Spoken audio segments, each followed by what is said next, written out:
Hey, what's going on, guys? It's 11:25, 11:26, and I want to just do the recap from today. I took QQQ short, and then we took a swing over the weekend on SQ. Let's just start with Qs. This was a pretty easy short. If you guys kind of knew my thesis going into the week, it was relative weakness in semiconductors and tech in general. I felt like IWM/ARC would outperform and stay relatively strong while tech had its sell-off. I was right for part one of today, so we'll see how this ends up formulating as the week progresses. But I actually thought we'd gap down, or at least under the weekly high here, 421.34. Oddly enough, we ended up gapping slightly above this. So what I was really looking for was a green to red move, right? So have us have like an initial push like this, right, like off the open, a push down, and then a failure to get back to that high. And then I was looking for a breakdown, retest, and then a lower low, right? So it looks something like this with, obviously the perfect entry being that retest of this break of structure. And that's what I was looking for. Ideally, like I said, a green to red.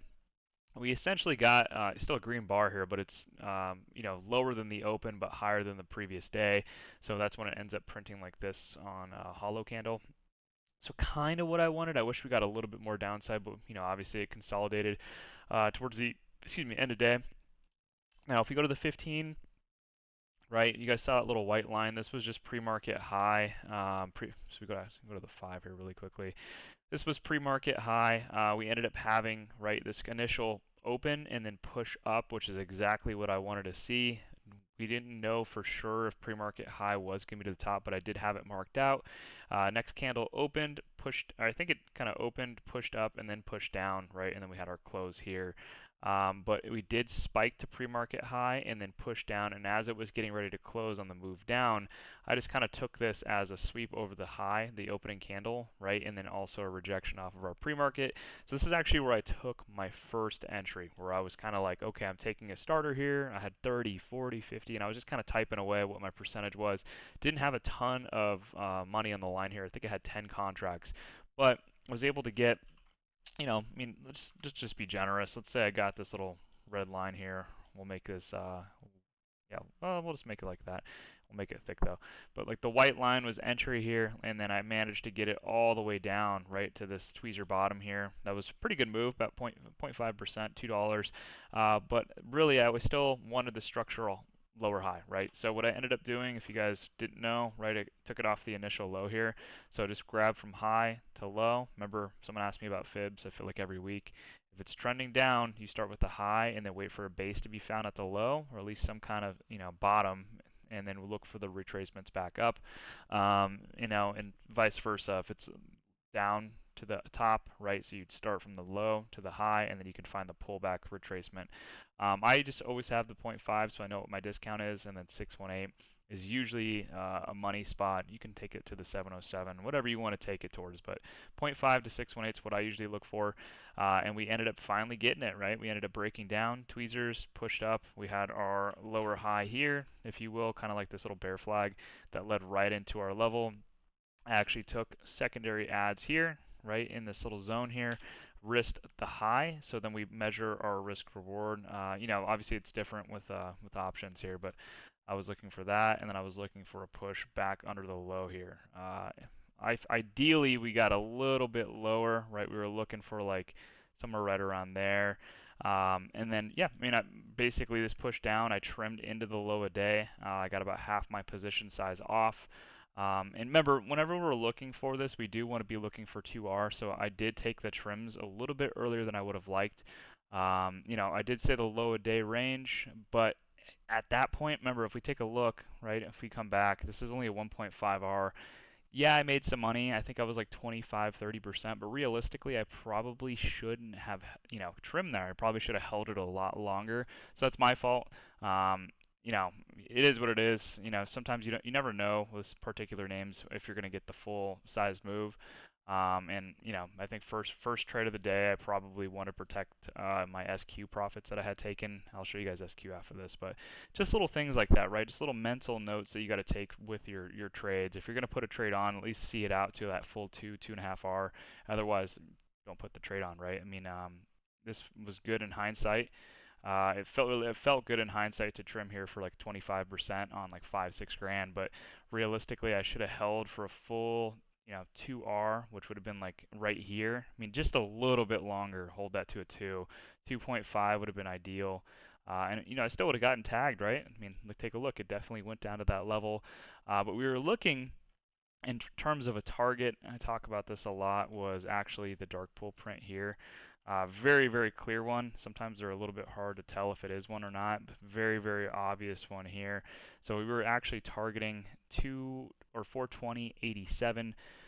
So I don't know why I just didn't hold this a little bit longer. Had we held to that bottom, which we actually never really got, we never actually got to that spot. It would have been a 3.5R. But just to where it ended up finding a bottom was 2.91. But very, very easy trade. Just being patient for the 618 discounted premiums on the put side pullback. Managed to snag it here, right? Just risk the high, and then obviously mistake trimming at the 1.5R, but it's all good. Live and you learn. And then obviously it made a new low, and then subsequently pushed down towards this 421.34, which ended up being previous day high, right? This is the level that we were talking about, or I guess the previous week high, if you will, right? This was the spot that we were looking for it to kind of open under, but it ended up pushing there. It ended up bouncing off of it. So I probably should have just targeted this. I don't know why. I trimmed on the low day range, so my fault on that. But then yeah, pushed back up, lower high, and then we started to chop one more time all around this low area here. I expect a gap down again. Honestly, I do expect us to push down underneath this, and then retest this zone again, and then start to make our way down. Pretty bearish on the week actually in terms of like QQQ tech once again, at least until like Thursday, Friday. But yeah, that was the recap on that. SQ was pretty simple, I want to say. You guys know why I took this. I explained it on Friday, but 3-bar high or low here. We were just looking essentially for this to push up, right? Kind of push out and then retest this zone here. Remember, this is our gap level. I have it with a white line. I should probably switch that to green now. But we were looking for it to just build out a base here. Of course, the daily doesn't look too hot, but if we actually go to the hourly here, it's building out a really nice retest of this spot, right? The breakout, gap up, pull back on low volume. And really just kind of held, right? We made what I think to be a higher low here. Now I would just risk a break back below 65.79. But you guys can see, right? I took it somewhere in this spot down here. That's when I alerted it and got it all the way up to the high, which is a 7.66% move, about $5 or so. So really, really clean. I only had 5 contracts on this, but those 5 contracts made me about $400. So really nice trade. I mean, in terms of sizing in very light and being able to get the gap up that we wanted, and got an incredible move in terms of percentage and points moved on the underlying. I trimmed about 4 of those. I had 1 contract left, and then I was waiting to get the ads. And I did take ads into the close. I'll be ready to add again if we just get a little bit further of a downside push to 65, and then I would say the weekly close underneath this. So I think we can risk a weekly candle closing here, because I do want to see somewhat of a base built here. And when I say base, right, you have to give it some time for buyers to establish this as support. So it could come here, maybe it gets a push up, and then it comes down and actually gets a nice wick under. But let's say Thursday it gets back above, right? We want to give it that weekly opportunity to really build out support here. And I don't want to over or micromanage it on a daily time frame or a 5-minute time frame or a 15, anything lower time frame I don't really care about. I think I'm going to use my weekly and just like really not manage this too harshly at all, and let this really build a really good bid here. And then if the weekly ends up closing below, of course I'll get out of this one. But yeah, this has worked really well so far. I went 2 for 2 today, and then I just got off the charts and kind of just watched charts throughout the day, on my phone, on my laptop. Didn't put too much thought into this, but that's essentially all I got for you guys. Just 2 trades recaps, and then gonna jump off. So hope you guys enjoyed.